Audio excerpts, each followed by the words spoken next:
ఓం నమ శివాయ. శ్రీ శివమహాపురాణం 27వ రోజు పారాయణం. నిన్నటి రోజున శంఖచూడుడు అనే వ్యక్తి బ్రహ్మదేవుడి వరం వల్ల దేవతలందరినీ బాధిస్తూ ఉంటాడు. అప్పుడు శివుడు ప్రత్యక్షమై అతనిని చంపుతాము అని అనుకుంటే అతడి దగ్గర కృష్ణ కవచం ఉన్నది కాబట్టి అతని కృష్ణ కవచం మరియు అతని భార్య తులసి పాతివ్రత్యం ఉన్నన్ని రాజులు ఏమీ చేయలేము అని చెప్పగా విష్ణుమూర్తి మాయా వృద్ధ బ్రాహ్మణుడి వేషంలో శంఖచూడు దగ్గరికి వెళ్ళి కృష్ణ కవచాన్ని దానం చేయమని అడుగుతాడు. అప్పుడు శంఖచూడు కృష్ణ కవచాన్ని ఇస్తాడు. ఆ కృష్ణ కవచం ఒంటి మీద ఉండడం వల్ల తులసీమాత దగ్గరికి వెళ్తే తన భర్తే అనుకొని ఆమె పాతివ్రత్యం పోతుంది. అప్పుడు శివుడు శంఖచూడుని చంపేస్తారన్నమాట.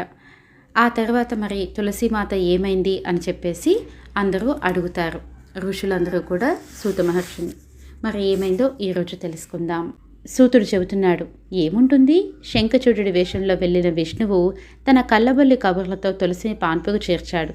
అయితే రమించే విషయంలో వచ్చింది తేడా. ఆహార, నిద్ర, భయ, మైథునాలు 4 కూడా ఎవరి ధోరణిలో వాళ్ళకి ఉంటాయే కానీ పోలికలు ఉండవు. అన్నాళ్ళు శంఖచూడునితో కాపురం చేసిన ఆ తులసి రతివేల సాగే చేష్టల వల్ల తనతో కలిసి ఉన్న పురుషుడు తన మగడు కాదని గుర్తించింది. ఏం లాభం, అప్పటికే శీలం చెడిపోయింది. అయినా తెగించి ఎవరు నువ్వు అని నిలదీసింది. విష్ణువు తన నిజరూపం చూపించాడు. ఆమె ఆవేశపడిపోయింది. విష్ణు, నీ మనసు ఇంత కఠినమైపోయింది ఏమిటి? చిచి, నా భర్త నీకు అత్యంత ప్రియభక్తుడు కదా, ఆయన్ని ఎందుకలా చేశావు? భక్త రక్షకుడమైన నువ్వే ఇలా ప్రవర్తించావంటే నీది గుండె కాదు, బండై ఉండాలి. ఇందుకు ప్రతిఫలంగా నువ్వు రాయివైపో అని శపించింది. ఎవరూ ఓదార్చలేనంత దుఃఖాన్ని పొందింది. ఏం చేయడానికి తోచని హరి తక్షణమే శివుడిని తలుచుకున్నాడు. ప్రత్యక్షమయ్యాడు రుద్రుడు. తులసిని ఓదార్చాడు. మానవ శరీరాన్ని వదిలి దివ్య దేహంతో వైకుంఠం చేరుకుని శ్రీహరితో సుఖించమన్నాడు. విసర్జించబడ్డ నీ శరీరం గండకి అనే నదిగా పరిణమిస్తుంది. నీ శాపం వల్ల నారాయణుడు పాషాణమై నీయందే పడి ఉంటాడు అంటూ తులసి, సాలగ్రామం, శంఖం ఇత్యాదులకు తగు పూజ్యతను ఏర్పరచి శివుడు కైలాసం వెళ్ళిపోయాడు. తులసి భౌతిక దేహం వదిలి దివ్య రూపం దాల్చింది. శ్రీహరి ఆమెను వైకుంఠమునకు తీసుకువెళ్ళిపోయాడు. ఆమె విడిచిన పార్థివ దేహం గండకీ నదిగా మారింది. ఆమె తనువు విడిచిన తావును ఆమె పేరిట తులసి అనే మొక్క మొలిచింది. ఇది తులసి చరిత్రం అని ముగించాడు సూతుడు. అనంతరం ఋషుల కోరిక మీద అంధకాసురుడి గురించి చెప్పసాగాడు. అంధకాసుర చరిత్రము. ఒకానొకప్పుడు శివపార్వతులు ఇద్దరూ మందరగిరి మీద విహరించడానికి వెళ్ళారు.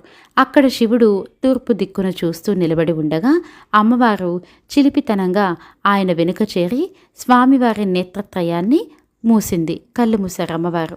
అంతటితో మొత్తం లోకాలకు చీకటి కమ్మినట్లయింది. అప్పుడు అమ్మవారి చేతి చెమట పడి అయ్యవారు కన్నులకు అలిమిన చీకటి సంఘటిత పడటంతో అంధకుడు అనే ఒక గుడ్డి బాలుడు ఆవిర్భవించాడు. శివుడు ఆ బిడ్డని పార్వతికి అప్పగిస్తూ, నీ అతి కొంటితనం వల్ల పుట్టాడు, వీడి పెంపకపు బాధ్యత మనదే సుమా, జాగ్రత్త అని చెప్పాడు. పార్వతి ఆ అంధకుణ్ణి చెలికత్తెలకి ఇచ్చి జాగ్రత్తలు చెప్పింది. వారు కూడా ఆ అంధకుణ్ణి జాగ్రత్తగానే పెంచుతున్నారు. ఇలా ఉండగా హిరణ్యాక్ష, హిరణ్యకశిపులు ఇద్దరు రాక్షస సోదరులు ఉన్నారు. వారిలో హిరణ్యాక్షకుడికి పిల్లలు లేని కారణంగా శివుడికై తపించాడు. ప్రత్యక్షమయ్యాడు శివుడు. కొడుకును ప్రసాదించమని కోరాడు హిరణ్యాక్షుడు. అంధకుణ్ణి అతనికి ఇచ్చేశాడు శివుడు. హిరణ్యాక్షుడు ఆ బిడ్డతో తన రాజధాని చేరాడు. అనంతరం భూతల పాతాళాది లోకాలన్నీ వశపరుచుకున్నాడు. భూమిని చాపగా చుట్టి సముద్రంలో ముంచబోయాడు. అమరులు, మహర్షులు అందరూ గగ్గోలు పడిపోయారు. అప్పుడే విష్ణువు వరాహ రూపం ధరించి ఆ హిరణ్యాక్షుణ్ణి చంపేశాడు. అతని రాజ్యానికి అంధకుణ్ణి రాజును చేశాడు. శివుడంతటి వాడికి కొడుకై పుట్టి హిరణ్యాక్షుడికి దత్తుడవ్వడం వల్ల అంధకుడు అంధకాసురుడిగా చెలామణి అయ్యాడు. పుట్టు గుడ్డివాడు కదా అంధకుడు. అందువల్ల అతని వల్ల తమకేమీ భయం లేదనుకున్నారు ఇంద్రాదులు. పాపం అంధకుడు కూడా సాధువుగానే ఉండేవాడు. కానీ ఒకనాడు ప్రహ్లాదాది జ్ఞాతులంతా కలిసి అతనిపై దాడి జరిపారు. ఓయి అంధకాసుర, నువ్వు గుడ్డివాడివి కనుక రాజుగా పనికిరావు. పైపెచ్చు నువ్వు హిరణ్యాక్షుడి సొంత కొడుకువి కాదు. అందుచేత నీకు రాజ అర్హత లేదు అని చెప్పి అతని పదవి భ్రష్టుని చేసి రాజ్యం తామే ఆక్రమించుకున్నారు. పుట్టుగుడ్డి అయిన అంధకుడు అరణ్యాల పాలయ్యాడు. బ్రహ్మ గురించి ఘోరమైన తపస్సు చేశాడు. బ్రహ్మ ప్రత్యక్షమయ్యాడు. అంధకుడికి చూపును బల పరాక్రమాలను అనుగ్రహించాడు. అతని కోరిక మీదట కోరరాని కోరిక కోరే వరకు ప్రాణభీతి లేని వరాన్ని కూడా ప్రసాదించాడు. ఆ వరబలంతో అంధకుడు మళ్ళా తన రాజ్యం చేరుకున్నాడు. తన పిత్రార్జితాన్ని గెలుచుకున్నాడు. దేవతలందరినీ గెలిచాడు. అడ్డు అదుపు లేకుండా పరిపాలించాడు. 10,000 సంవత్సరాల పాటు ఒళ్ళుపై తెలియకుండా ప్రపంచంలో ఉన్న అందగత్తెలందరితోటి కామోపభాగాలు అనుభవించాడు. ఒకనాడు మందర పర్వతం చేరి అక్కడ విలాస మందిరాలు నిర్మించుకొని ఇచ్ఛాభోగాలను అనుభవిస్తూ ఉండగా అతని మంత్రులు పరుగు పరుగున వచ్చి, ప్రభో, ఈ కొండ మీద ఒక సన్యాసి ఉన్నాడు. అతని భార్య చాలా అందంగా ఉంది. మగాడన్న తర్వాత ఆ పిల్లని పొంది తీరాలి అన్నారు. అంధకుడు వెంటనే ఆ మునికి రాయబారం పంపాడు. ఆ పిల్లను తనకు అప్పగించమని మునిని ఎటైనా పొమ్మని అన్నాడు. దూతలు వెళ్ళి చెప్పారు. ఆ ముని వాళ్ళ మాటను వినిపించుకోలేదు. నన్ను రుద్రుడు అంటారు, నా భార్యను రుద్రాని అంటారు. ఈ కలిగినదంతా నాది, నా భార్యదీను. అలాగని అట్టే సంబంధ బాంధవ్యాలు పెట్టుకునేవాణ్ణి కాని నేను శక్తిహీనుడనైనా యజమానిని కాలేను. అది దృష్టిలో పెట్టుకొని నాకున్న వాటిల్లో మీకు కావలసిన దాన్ని పొందవచ్చు అన్నాడు. ఆ మాటలే దూతలు రాజుకు చెప్పారు. మధుపానమత్తుడే ఉన్న అంధకుడు అఖండ బలగంతో వెళ్ళాడు రుద్రుడున్న గుహ దగ్గరికి. ఈ వార్త తెలిసి ప్రహ్లాద, విరోచన, బలి, బాణ, శంబర, వృత్రాది రాక్షసులు అతనికి తోడయ్యారు. ఈ యుద్ధఘోషలు, తప్పెట్లు, తాళాలు శివధ్యానానికి అంతరాయం కలిగించాయి. ఆయన ప్రత్యక్షంగా తలపడ్డాడు రాక్షసులతోటి. శివుని రంగప్రవేశంతో హరిబ్రహ్మాదులంతా ఆయన్ని అనుసరించారు. యుద్ధం తీవ్రమైంది. యుద్ధంలో మరణించిన రాక్షసులను శుక్రాచార్యుడు మళ్ళీ బతికించేస్తున్నాడు. దానితో దేవతా బలానికి ఎడదగని అలసట, రాక్షస వర్గానికి తరగని బలము సంప్రాప్తం అవుతున్నాయి. అది తెలిసిన శివుడు శుక్రుణ్ణి గుటుక్కును మింగేశాడు. భార్గవుడు బర్గుడి కడుపులోకి వెళ్ళిపోయాడు. శుక్రుడు లేకపోవడంతో మృతులుగానే మిగిలిపోవడం వల్ల అంధకుడి సైన్యం అంతకంతకు కొరబడిపోయింది. జరుగుతున్న దానికి నివ్వరపోయిన అంధకుడికి తన త్రిశూలాన్ని గుచ్చి పైకెత్తాడు శివుడు. చావు బ్రతుకు గాని ఆ స్థితికి తట్టుకోలేకపోయిన అంధకుడు సామవేద సూక్తయుక్తంగా సాంబశివుణ్ణి ప్రార్థించాడు. హర్షించిన హరుడు అంధకుడికి గణాధిపత్యాన్ని ఇచ్చాడు. ఇది అంధకుడు గణాధిపత్యం పొందిన కథ అని ఆపాడు సూతుడు. మరి శివగర్భస్థుడైన శుక్రుడేమనట్లు అని ప్రశ్నించారు శౌనకాదులు. అది చెప్పడానికి ఆరంభిస్తూ వినండి అన్నాడు సూతుడు. శివ ఉదరంలో చేరిన భార్గవుడు తన పరిస్థితికి ఎంతగానో చింతించాడు. శుక్రుడు ఎంతైనా తెలివైన వాడు కావడం వల్ల ఆ శివుణ్ణే ప్రార్థించాడు. శివుడి యొక్క 108 నామాలను, మూర్తులను అదే పనిగా జపించాడు. అలా జపించగా కరుణాళుడైన కంఠేకాలుడు శుక్రుణ్ణి తన మూత్రం ద్వారా గుండా వీర్యంగా బయటపడేశాడు. అప్పటిదాకా 3000 సంవత్సరాలు గడిచిపోయాయి. అప్పటికి తేరిపార చూస్తున్న అతనిపై అనుగ్రహంతో శివుడు, భార్గవ, నా యొక్క శుక్ర రూపంలో వెలువడ్డావు గనుక ఇక నుండి శుక్రుడు అనే పేరుతో వర్ధిల్లుతావు అన్నాడు. తన కడుపున 3,000 వర్షాలు ఉన్న కారణంగా తన కుమారుడిగానే చలామణి అవ్వాలని కూడా ఆశీర్వదించాడు. ఇక ఆ సంగతి తర్వాత చూద్దాం. వెనుక ముందు చూడకుండా వామనుడి కోరిక తీర్చి మహాదాత అనిపించుకున్నాడు బలి. అదిగో ఆ బలి చక్రవర్తికి ఔరసపుత్రుడే బాణాసురుడు.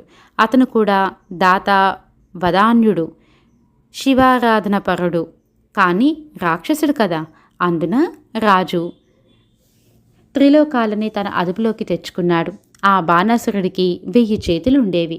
అతను తన 1000 చేతులతోటి తప్పెట్లు, తాళాలు మ్రోగిస్తూ తాండవ నృత్యం ఆడుతూ శివుణ్ణి స్తుతించాడు.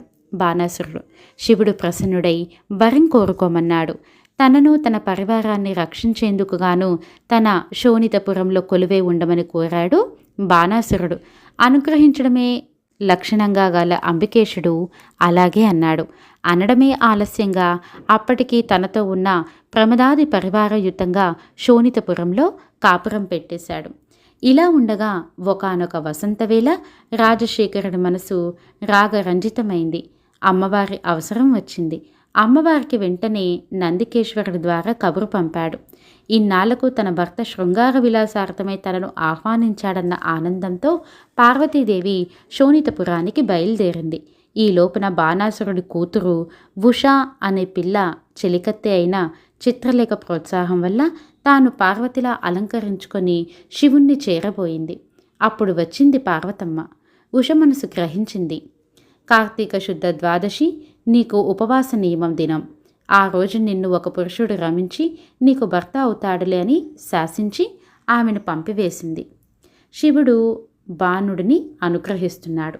ఆ కథ అలా ఉండగా ఓ రోజు బాణుడు శివుణ్ణి సమీపించి ఆయనను సంతుష్టి చేసి, తండ్రి, పర్వతాభాలైన సహస్ర బాహువులను ప్రసాదించావు, కానీ వీటి యొక్క బలాన్ని సార్థకపరచుకోవడానికి తగిన ప్రత్యర్థిని ఇవ్వలేదు. కాబట్టి నా 1000 చేతులతోటి ఏకకాలంలో యుద్ధం చేయడానికి సరిపడేంత ప్రత్యర్థిని ఎవరినైనా చూపించు అని బాణాసురుడు అడిగాడనమాట. అందుకు శివుడు, కినిసి నీకు గర్వం పెరిగింది బాణాసురా. మానవ శిరంగల నీ మయూరధ్వజం గాలి లేకుండా పడిపోయినప్పుడు ఘోర యుద్ధం రాబోతుందని తెలుసుకో. ఆ యుద్ధంలో నా ప్రియ భక్తుడే నీ పర్వతాభాలైన 1000 చేతుల్ని కట్టెల కింద కొట్టేస్తాడు. నీ భుజం మద అనగడానికి ఆ వేళకు నిరీక్షించు అన్నాడు. చిత్తమని వెళ్ళిపోయాడు బాణాసురుడు. శివుడు చెప్పినట్లే ఒక శుభముహూర్తమున ఏమాత్రపు గాలిపాటు లేకుండానే ఆ మయూరపు ధ్వజం నేలపడిపోయింది. తన బాహుమదం అణచుకునే సమయం చేరువైందని బాణాసురుడు చాలా ఆనందపడిపోయాడు. బాల్యం నుంచి విష్ణు భక్తురాలైన ఉష కార్తీక శుద్ధ ద్వాదశి నాడు ఉపవాసిత అయి రాత్రి నిద్రిస్తూ ఉండగా శివ సంకల్పం వలన కృష్ణుడి మనువడైన అనిరుద్ధుడు రహస్యంగా ఆ అంతఃపురం చేరి ఉషతో రమించాడు.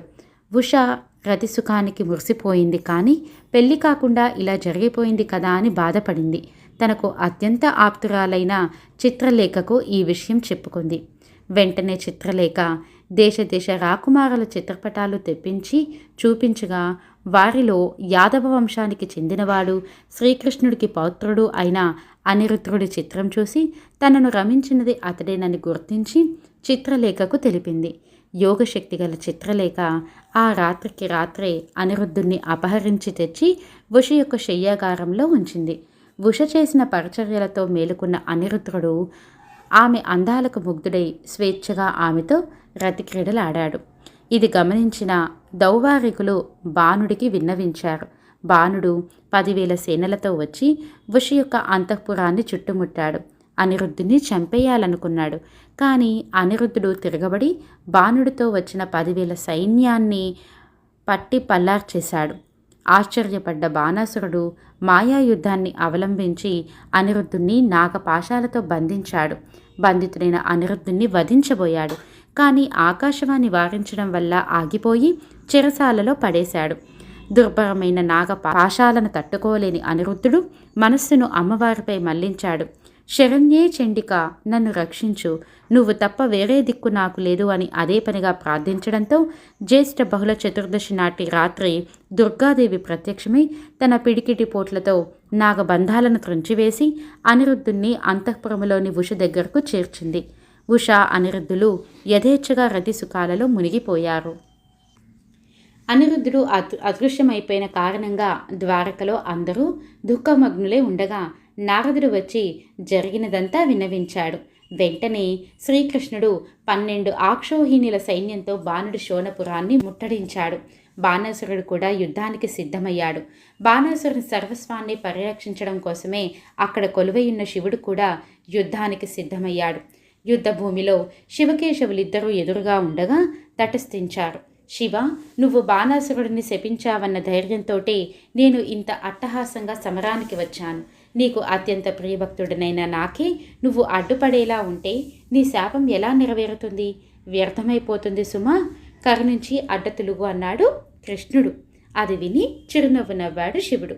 కృష్ణ, నువ్వు చెప్పింది నిజమే. నా వరం ఎలాగో అలాగే నా శాపం కూడా వృధా కానివ్వను. నువ్వు జృంభణ అస్త్రాన్ని ప్రయోగించు. మానవానీయమైన ఆ అస్త్రాన్ని నేను మన్నిస్తాను. ఆ పైన నీ పని నువ్వు చూసుకో అని సలహా ఇచ్చాడు. శివబోధనతో కృష్ణుడు రణభూమిని వదిలి దూరంగా వెళ్ళాడు. అనుష్ఠానం నిర్వహించుకొని జృంభణ అస్త్రాన్ని ప్రయోగించాడు. శివుడు దానిని గౌరవించి స్తబ్దుడుగా ఉండిపోయాడు. అది గుర్తించి కృష్ణుడు పునః యుద్ధభూమిని ప్రవేశించి బాణాసురుడితో తలపడ్డాడు. లోకోశ్చర్యకరమైన యుద్ధం చేశారు వాళ్ళు. కడగా కృష్ణుడు తన సుదర్శనాన్ని ప్రయోగించి బాణాసురుడి యొక్క 996 చేతుల్ని త్రుటిలో ఖండించి వేశాడు. 4 చేతులను మాత్రం మిగిల్చాడు. మళ్ళా సుదర్శనాన్ని ఎత్తాడు కృష్ణుడు. ఈసారి బాణాడి శిరస్సుకి గురిపెట్టబోయాడు. తక్షణమే వారి మధ్యకు వచ్చాడు శివుడు.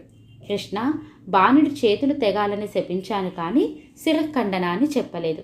అందువల్ల నువ్వు నీ సుదర్శనాన్ని విరమించుకో అని చెప్పి వారిద్దరికి సంధి చేశాడు. ఉషా అనిరుద్ధులకు కళ్యాణం జరిగింది. కృష్ణుడు మనవడితోనూ అతని భార్యతోనూ సైన్యంతోనూ ద్వారకకు తరలి వెళ్ళిపోయాడు. ఆ అనంతరం బాణాసురుడు నందికేశ్వరునిచే బోధితుడై అనేక రకాలుగా శివుణ్ణి స్తుతించగా ఆయన ప్రసన్నుడయ్యాడు. ఆయన దయవల్ల ఆ బాణాసురుడే కైలాసంలో మహాకాలుడు అనే గణాధిపతిగా పరిణమించాడు. ఇది అండి బాణాసురుడి కథ.